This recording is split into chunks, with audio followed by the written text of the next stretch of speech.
I think we're gonna call the meeting to order. There's eight of us here. Randall and Neil are on the line along with Tegan, so, right, am I correct? Tegan, yes, okay. So we call to order. First item is approval of the minutes. It's been a motion and a second. Any discussion? All in favor? Aye. It's approved. All right, the next item is under finance is the approval of disbursements. Looks pretty quiet. Is there a second? There's a second? Okay, thank you, Gwendolyn. Any questions on disbursements? I would just like to mention one thing, and that is, or two things actually. We have continued back payment from the diner. I just want to continue to report on that, so we continue to see a pattern of excellent behavior in that regard. And then two, you'll notice in the disbursements, and I think I mentioned this at the last meeting, that we would be seeing this, we prorate taxes for the Freight House complex for our tenants and then bill that out. And so you're going to see a negative as you do for the expenditures, and that will be by the end of the, when the smoke clears at the end of June, at the end of the fiscal year, that will wash out. Okay, it's going to look bad for a couple months because it's going to go over, because that was an $18,000 half-year tax bill that we end up we absorb a piece of it, the former deli, which is ours, but otherwise the Front Street, Antonella's, and the diner all will pay on time. And so that's why we have to do it on the front end and then bill it out. So I just want to remind you of that. All right. Did that answer your question, Bill, or do you still have one? No. Steve, on One River Place. Yes. Okay. Is Molly Newell talking to you at all? No, I haven't reached out either, but where we left it, and it was some time ago, that we were in a month to month, and that hasn't changed. And so she, we haven't, we met on site, what was that, about a year and a half ago even, and she hasn't, I guess it hasn't bothered her enough as it did originally, and so we just left it as this month-to-month lease agreement. I can reach out, but I'm not sure in the end we're going to end up at the same place either. Like, I don't think we're talking about being able to, sell off the easement piece. I mean, I don't know that that's where we found it when we met with Public Works. So I can look back into that and resurrect it a little bit. When I look at it, I think she's decided she's better off the way she is. Which is kind of where we had started. And yes. My second question is Rock River Family Office. It comes out all zeros. Well, they are the former second floor Union Station tenants that we are seeking a new tenant for, and that's a good segue. I have met with a prospect yesterday, and actually think at the next meeting, I've said this before, I hate to get in front of myself, but cross fingers, I hope to have something for you at the next meeting. I will say, I've said this before as well, I don't think we're going to be able to, we're going to have a decision to make. We're not going to be able to get the kind of rent that we were getting. One, we had, Rock River Family was in there for like 10 years, and so they had the rent had gone up, a couple percentage points each year.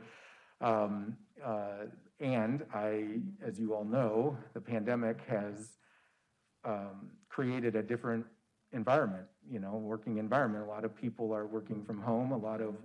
There's a glut of office space, and especially in and around here that we're competing with. And I'm not saying we should take anything, but I'm also very much aware, and as we talked the budget the last couple meetings, you know, having it sit empty and deriving nothing, or getting 20,000 a year instead of 30 is something that I likely will be presenting as a positive to you, as opposed to zero. So just a little bit of a preview for next meeting. So Steve, do we still have a real estate agent, or are you doing this yourself?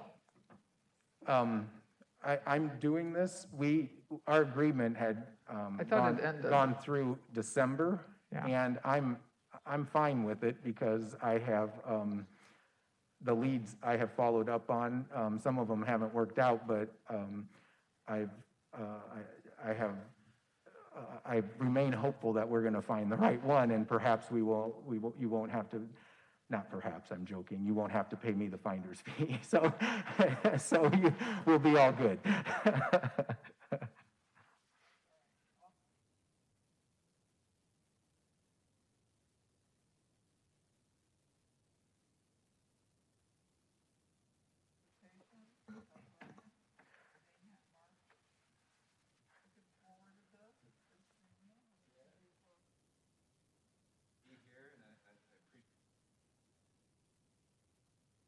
This evening. Wanted to share about what's happening at Nahant Marsh.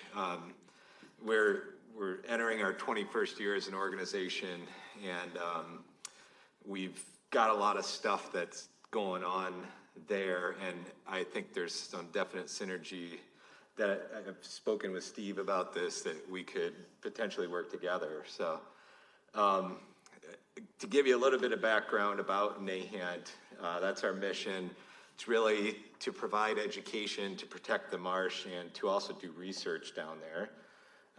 And we've been doing that very well the last several years. The next slide shows our partners, and really the way we've been able to grow in such a way that we have over the last really 15 years is because we've formed some really strong partnerships in the community. Of course, City of Davenport is key. If you're unaware, the city actually owns a portion of the land down there.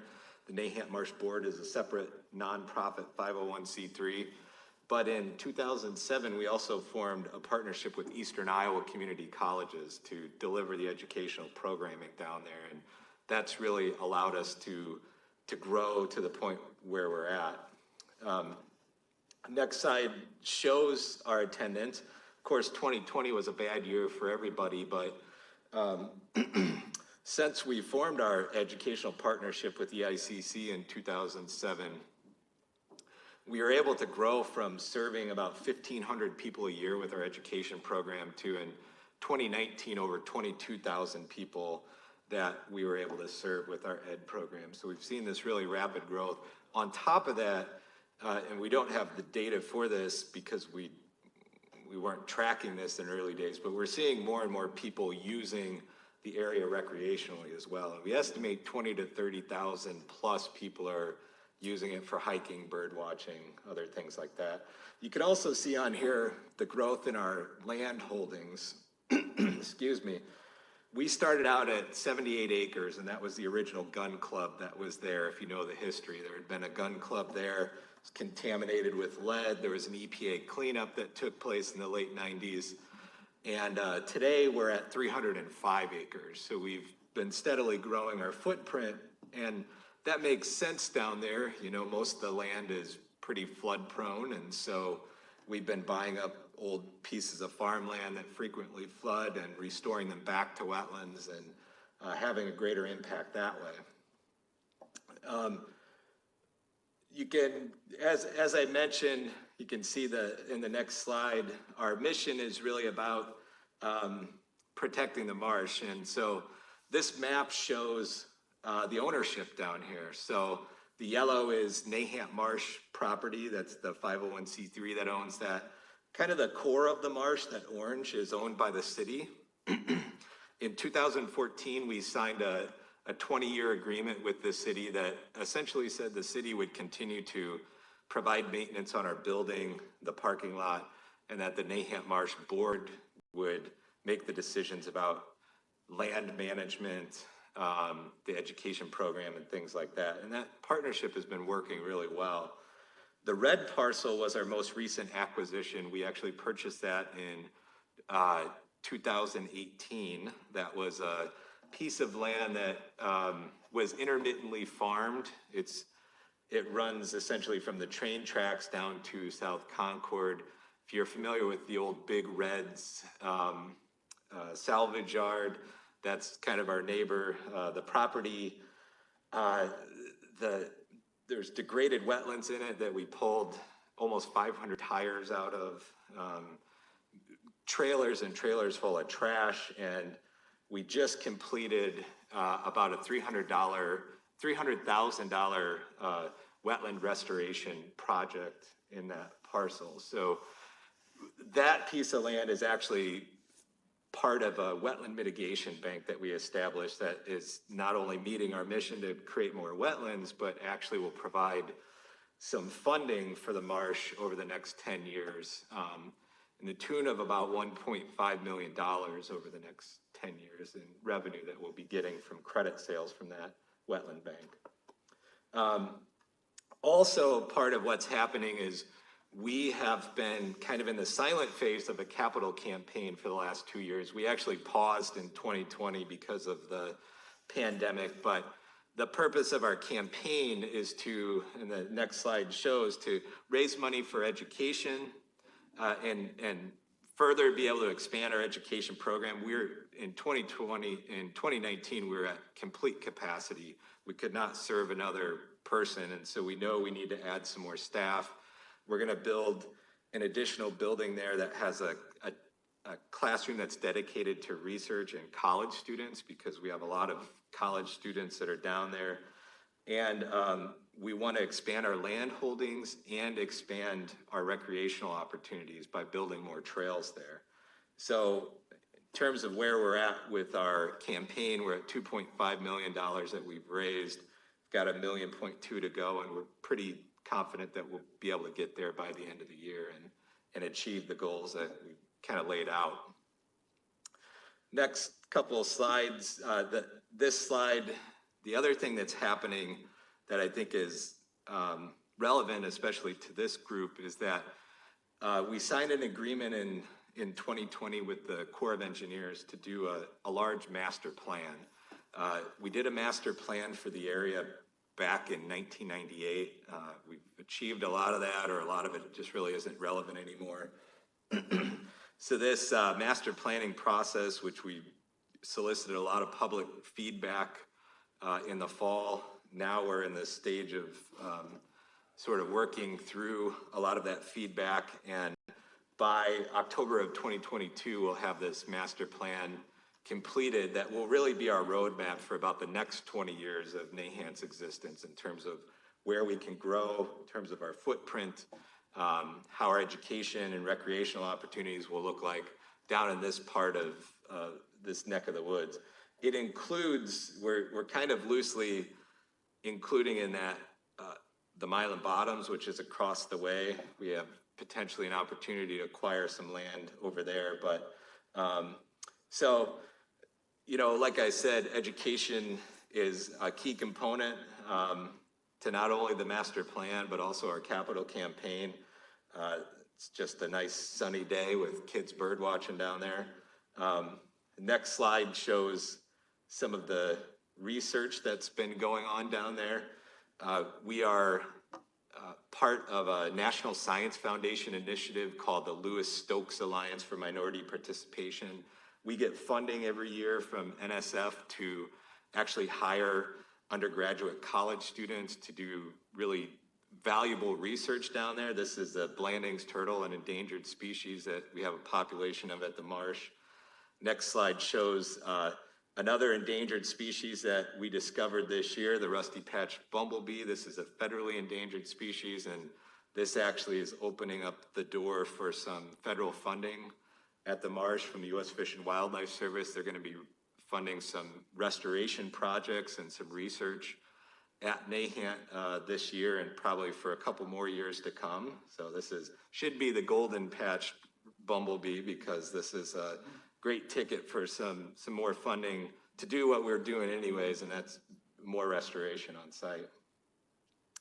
But all of this work provides better habitat for things like this river otter here that's got a fish hanging out of his mouth. We're seeing more and more species as we have protected more of the marsh. The next slide shows an eagle. We've got eagles nesting on the marsh now. And so a lot of great stuff is happening as a result of our work. We're seeing species return that were not there probably 20 or 30 years ago. Next slide shows some of our future trail plans. So this is the property that, like I mentioned, we acquired in 2018. Trail work is going to begin. That's all the earthwork that we did last summer. The prairies and wetlands have been planted in the fall, and we'll be installing a parking area and trailhead, and construction on the trail will begin here in a few weeks, weather permitting. Is that big red there on the outside, the dotted line on the far left of the screen there? It is, yeah. And so, that's I guess, a point of concern that we have that, hopefully city council and others can kind of look into, what are some options for that property, because it is degraded. I don't know that they're open right now, but that's, we'd like to see it cleaned up in one way or another, whether they keep operating there or not. There's some real hazards, we think, there. So anyways, that trail will connect down to the...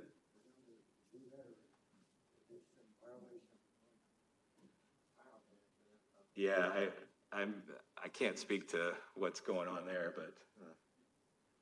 It's a legal use. What he has there is legal use, but there are some code enforcement issues that First Ward Alderman is. No, it's illegal use. Legal, yeah. It's illegal. It abides by all zoning laws right now. Correct. Now, is things happening in the business operation? That's probably something that that's back and forth. That's a code ongoing. enforcement issue that is squarely in the First Ward Alderman's radar, that is worked on a regular basis, and I'll leave it at that. So, yeah, anyways, that trail will connect up to the Riverfront trail there that comes off of Credit Island, and eventually, if we get the funding, we'll be paving the yellow portion so that cyclists can jump off that, ride up to the main marsh, and have an experience there. So it'll be a nice side spur off the Riverfront trail eventually. We set aside the 3 acres that are closest to the tracks so that we have some flexibility. This year we'll be planting about 2 acres of sunflowers in there. And then eventually we're in the process of developing a plan for that parcel as well. Maybe community gardens, we're not sure yet. The next slide just shows the bigger picture of the trails and what we hope to achieve. We currently have about 1.75 miles of trails that are open to the public. Eventually, we'd like to get a much larger trail network that would be more like 5 or 6 miles of trails. So this is all part of a bigger initiative to create a more accessibility to the marsh, more recreational opportunities for folks in this neck of the woods. So on the slide before that, can you help me with the red line? Yeah, the red line is the Mississippi River Trail. That is... Is that South Concord? That's South Concord, so you can see it coming off of Credit Island on the bike bridge and then over to South Concord. Okay. So most of you are aware, the Mississippi River Trail will eventually be a national trail network that runs from St. Paul to New Orleans. Yeah, so. And I think that in our River West strategy book, it's sort of like we need to re-envision what South Concord would be given that trail, and how does that fit? And I think that's something that we need to stay in dialogue, because to me, South Concord is kind of another public access way to Absolutely. the marsh, both by Yeah. car, but also by bike.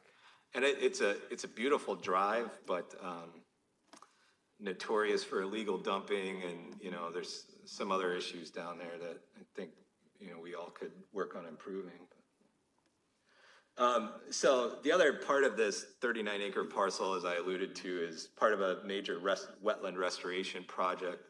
So there were about 15 acres of wetlands. We doubled the size of the wetlands in that property by excavating. We actually built a huge berm along with the excess soil along Big Reds that will serve as a trail, but also serve as a buffer from the salvage yard. For years, I think there's been materials washing in from the salvage yard into this wetland, and this will hopefully prevent that. But as I mentioned, this is a great revenue stream and opportunity for us because it's a wetland mitigation bank, and not to get into the weeds with that, but we'll be able to sell credits administered by the Corps of Engineers that will allow us to generate some revenue over the next 10 years through this wetland mitigation bank. So who do you sell credits to?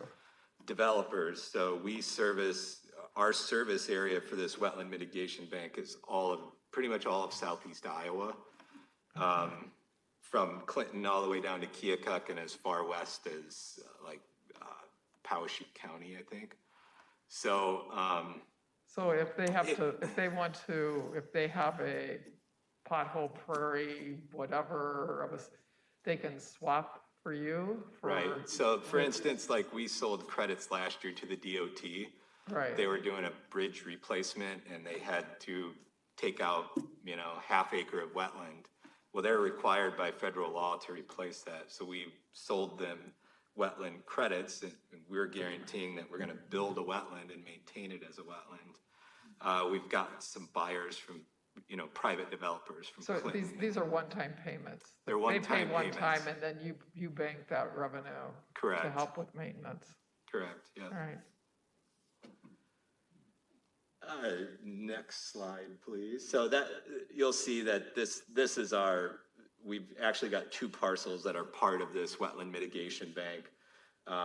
So we have a total of 33 credits to sell, and that roughly translates to acres as well. But this will be in 2 phases. The first phase is largely complete. That triangular piece to the kind of northeast, there'll be some major tree clearing going on there, which people might get a little nervous about, but it's a low diversity full of dead ash trees, essentially, that we're going to be replanting 1,000 new oaks and hickories and pecans and things like that will provide better quality habitat for wildlife. And phase 1B will take place in a couple years. We're working with a third party who will actually be developing a stream mitigation bank, which will be kind of new for our area, and we'll be able to generate a little bit more revenue, but also, once again, achieve our goals of better protecting the marsh over the long term. So this is our current land holdings, and one thing that I did want to talk to this group tonight about, or just get it on your radar, is the next slide shows, well, I'll talk about this real quick. We'll get into that in a minute. Go ahead, Steve, to that operations building. So part of what we're trying to achieve, as I mentioned, is we are going to build a second building down at Nahant Marsh that will allow for more education to take place. We've really kind of retrofitted an old gun club that was designed for guys to drink beer and not really education. So we're going to be building a second building so we can hopefully expand our educational programming. The next slide shows sort of the plans of that, and we could keep rolling through this. We don't need to get in the weeds, but what I'd like this group to maybe consider is Davenport Levee Improvement Commission, or now you guys, the Riverfront Improvement Commission, actually owns 4 parcels on South Concord that butts up to parcel that we own called Carp Lake. Now, that is all primarily wetlands right now. And what I guess we'd like to start the conversation about potentially turning over management of those parcels to Nahant Marsh for a couple of reasons. Number one, we have a lot of issues with four-wheelers entering our Carp Lake property through those parcels. So if we took management over, we could maybe block off some of that. There's some illegal dumping activity that occurs there as well. But more so than anything is we could start to manage it for the biodiversity like we've been managing Carp Lake. So it would just kind of come into our wheelhouse. I don't think much would change except stopping access and dealing with invasive species and things like that. The total acreage, I think, of those 4 parcels is like 20 acres altogether. So is that on both sides of Concord, the? Parcel D has a little bit of river frontage, I think, is according to the assessor map. Okay.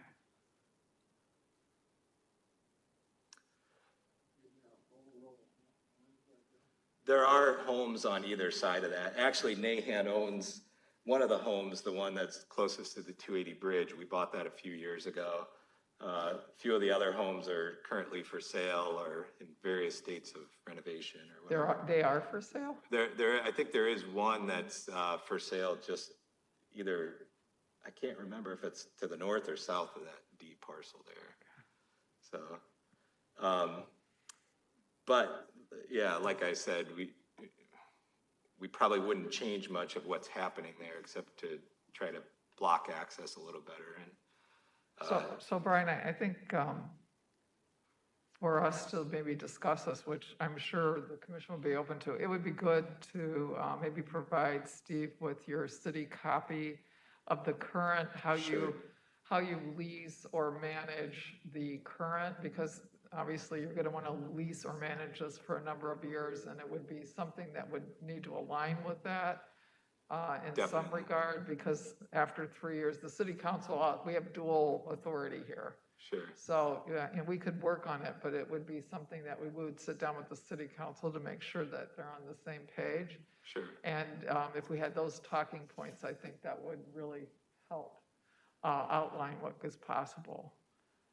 I think, expand the River West study, the whole idea of Nahant expanding its footprint, either just by maintenance or by ownership, or just joint programming, is something I think we obviously have endorsed. So this is you're doing a wonderful job with what you've done. I can't believe it's been 21 years. I remember when Charlie and Heston and several others were just trying to get these government documents through just to clean up the lot. Right. And there was really, it was a pitiful place. It's come such a long way. It's unbelievable. It's a resource and gem. So For sure. great. So just want to throw this out there too. If you're bored, on May 1st, we have our annual spring cleanup, and we do a lot of these throughout the year, different cleanups, whether it's a large community event or we work with, individual corporations that come down with folks. But great way to get involved and see what's down there and get a little dirty in the process. They're all smiling, believe it or not. And we have several other work days, like I mentioned. We always promote this. If you know of people that are interested in volunteering, or groups or corporations that want to come down, we more than welcome that. A lot of work that needs to be done still down there. And that's about it. I encourage you to visit our website, nahantmarsh.org, and if there's other questions that I'd be happy to share with Steve, our 20-year agreement. Bill has a question. Do you get financial support from the Corps? We don't get any financial support from the Corps. As a matter of fact, we have to pay them for our master planning that we're doing, but that's okay. I mean, hopefully we'll get a GEMO document. You get financial support from Fish and Wildlife? We are now that we found the endangered species down there. We just signed a couple partnerships with them. They're going to be funding some restoration and actually funding 2 full-time interns this summer. So. Is there any other questions?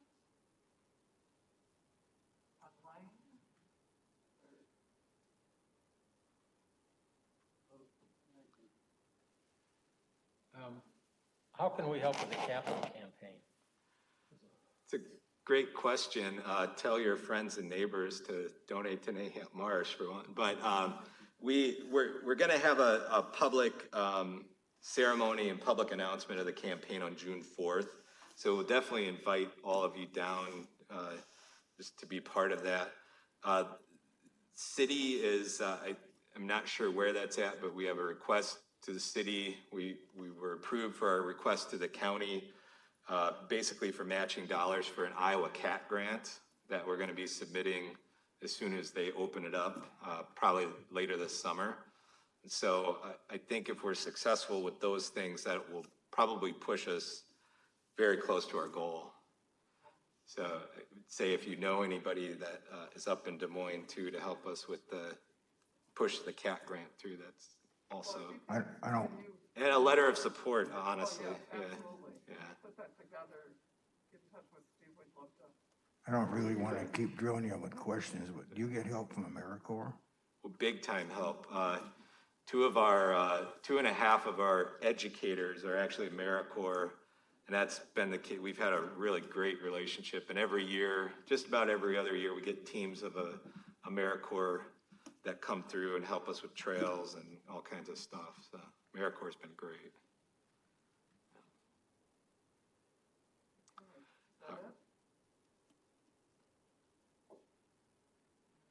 Well, thanks for the time. For the update. You bet. Pretty exciting. Yeah.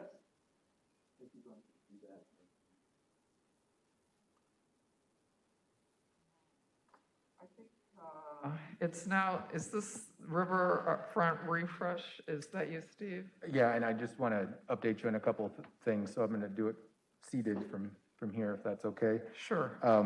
With that beautiful sunset in the background I'm looking at, it's beautiful.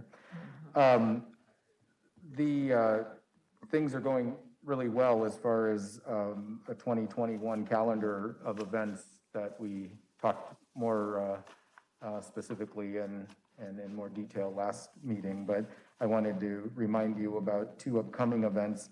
One on Saturday, April 24th, the QC Mackdown, which is a new event going to take place at the Freight House. It's basically a macaroni and cheese festival, so I'm sure I don't know many people who don't like that. No, it is actually a lot of the early feedback that is being generated is really positive. I think that's a cross between the kind of event it is and the timing of the pandemic and the timing of year it is. So we're hoping for that to kind of set the tone.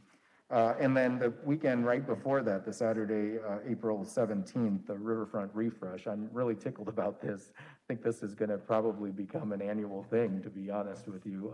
I've got some 40 people signed up already, representing a wide variety of folks from the community, and got a call just late last week from Mid-American Energy, who is working on upwards of 40 to 50 of their employees who are going to, they want to kind of do a team building exercise. So they want something where they can be together. So we'll work on that. I mean, I have no problem crafting and working through various activities. We're talking about, debris removal, litter cleanup, that sort of thing.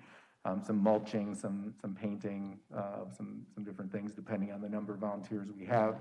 We have 2 sessions, 8 a.m. to 10 and 10 to noon, or from 8 to noon, depending on what you're able to do. But pass the word and let me know.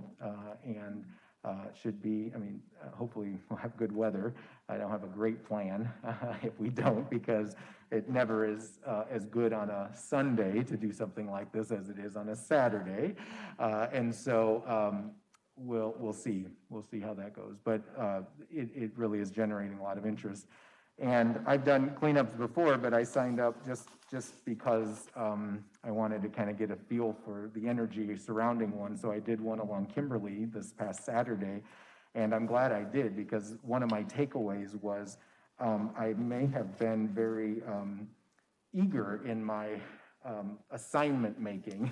Like, I'm already coordinating in my mind how many volunteers I might need for this area, and having gone through it very recently, I think you need more people for certain areas. There's a lot more litter in areas that we tend to walk past, maybe look past, than what I spent about 2 hours and 15 minutes along Hillendale, just south of Kimberly. Now, that's not a large area. It's just right there along Walmart, but it's not a large area, right? I mean, expansive area. It's not blocks and blocks. But I spent that amount of time doing both sides of that and filled 2 bags myself. And I'm like, okay, so I gotta think this through a little bit, because it didn't seem like it was a lot when I first approached. And so anyway, it was a good exercise to do leading up to April 17th. So, but all that leading up to the overall point, right, that we are gearing up for an exciting 2021, and already we're seeing some not just excitement, but city. Many of us are meeting about some different improvements that are taking place, and so I'm just more enthusiastic than I traditionally am, I guess. You always see things that need to be done, and sometimes they get sort of kicked. The can gets kicked a little bit, but I think we're taking care of some business this year and early, so I'm excited about that. And that's where I'm going to leave it at this point. In terms of reports, all I have is to thank everyone who submitted information for Steve's annual evaluation. We had that. It's been submitted to HR. I think Steve is happy with the rapport, and you like the format, right, Steve, in terms of having a lot of what you said. What I just did is translated it to him. So we have that behind us, and you'll get to do it again next year. So with that, I think we're ready for the Parks report. Do I? I'm sorry, Bill, I didn't see your question. I just wanted to say, a couple of weeks ago, I rode my bike from the ballpark east on the bike trail to the dam, let's say. And I was very impressed with how it looks now. The crossings look very nice. The trail is, in fact, the same level as the railroad tracks. The parking by the dam, where the little amphitheater there by the water, that parking lot is totally redone. The Front Street Brewery has to be excited about that parking lot right across the street from their establishment is all done. I know it has a new name. I don't know what the new name for the Flex Lot is, but the Flex Lot looks really nifty now. It's got lights hanging, and I just would like to say it was a real positive experience to be riding that section from the stadium to the dam or the other way. It looks really, really nice now. So It's good to have it back. Well done. Yeah. Thank you. Is there any other questions? All right, so Tegan, are you on the line? Is she on the? I'm here, yes. Oh, perfect, we can hear you. Go ahead. Well, that last comment actually reminded me, at our last Parks meeting, Chad, the director, did mention that, the causeway, since the flood, has been not really suitable for biking, and I understand they're going to be doing some blacktopping of that surface.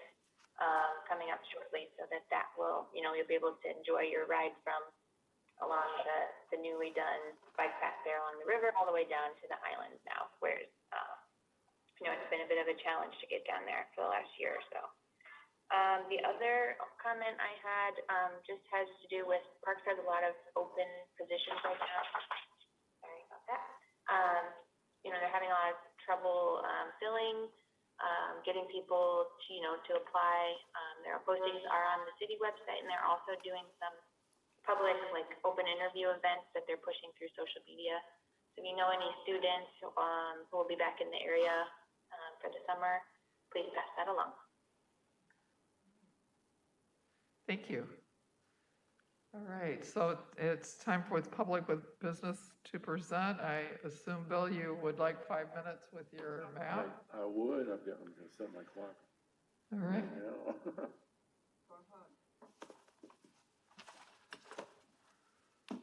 Steve, can I drop the electrons? What? The electron be moved down to the floor so I can. Okay, great. Nope, I got it.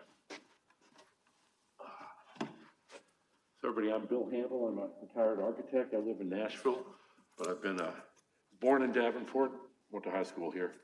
Anyway, in the last 7 years since the River Vision 2014 came out, I've been quite interested in our riverfront. Oh, yeah, thanks. Anyway, and I've looked at it along with different various plans that have come up since then. Over the years, I've been giving a lot of thought, and I've come up with a overall plan for the area from the bridge to Heritage Park, and I've even given some thought beyond. And there's not enough time at this meeting in 5 minutes to even start to scratch what I'm going to be talking about, but just wanted to give you a few of the I guess the larger vision things that I've got here. One of the things that's struck me is that our downtown is separated compared to some cities, fairly lightly, but compared to others, strongly separated from our river, from River Drive. And ultimately, I think it's over the long term, in 50 years, perhaps River Drive, something happens to it. And we get a stronger connection between our downtown and the water.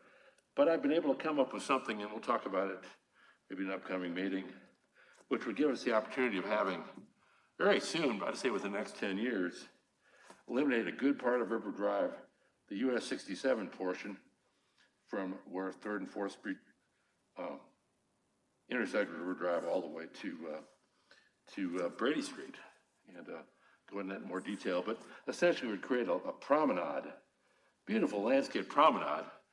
And we could have sculptures, we could have artwork, we could have things happening there, so that in the evenings, in the summertime, people say, let's go down to the promenade. Let's walk it all the way from where 3rd and 4th intersect with River Drive, all the way to the bridge.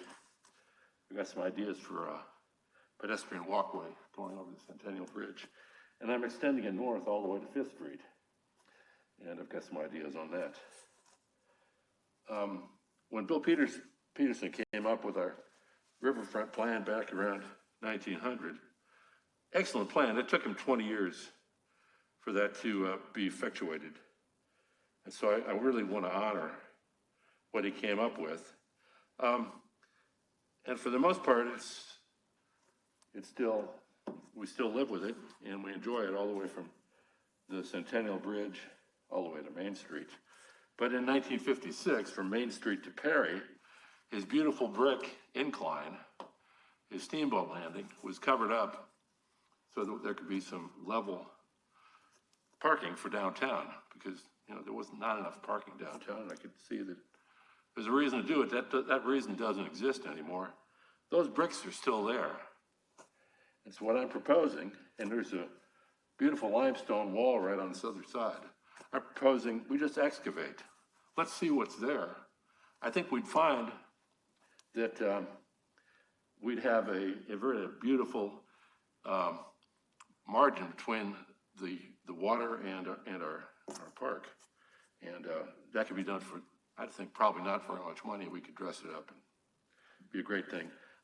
These sticks right here, they're an idea of some type of a very monumental water sculpture that we'd have between Perry and Brady.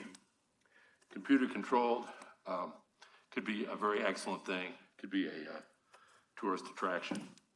I'm calling for a ferry between Rock Island and Davenport as an integral portion. I'm calling for a building at the end of the Sky Bridge, but pushed over to one side so that the Sky Bridge, I don't know if anybody's thought about it, more, you know, what I understand is the Sky Bridge is almost like, you think about Star Trek, you're beaming you up. You're on 2nd Street, you go into the Sky Bridge, you take the elevator up, you're in another world. You're 40 feet above River Drive, above Leclerc Park. And then at the end of it, you have a great view to Rock Island, and you're down to the ground, and there's the river. To have a building banged up against the front of it, I think is not really what we want. But anyway, that's all I'm gonna have right now on it.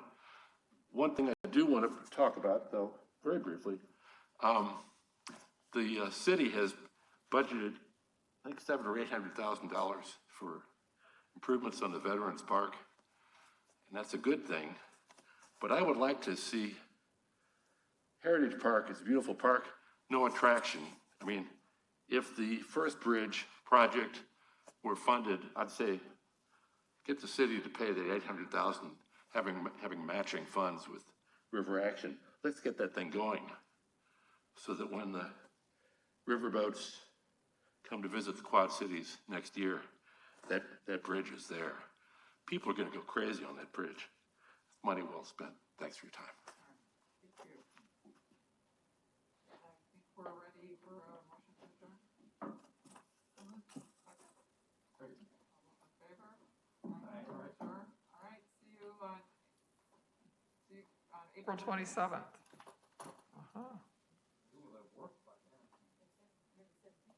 Oh, yeah, maybe we'll see you the morning of the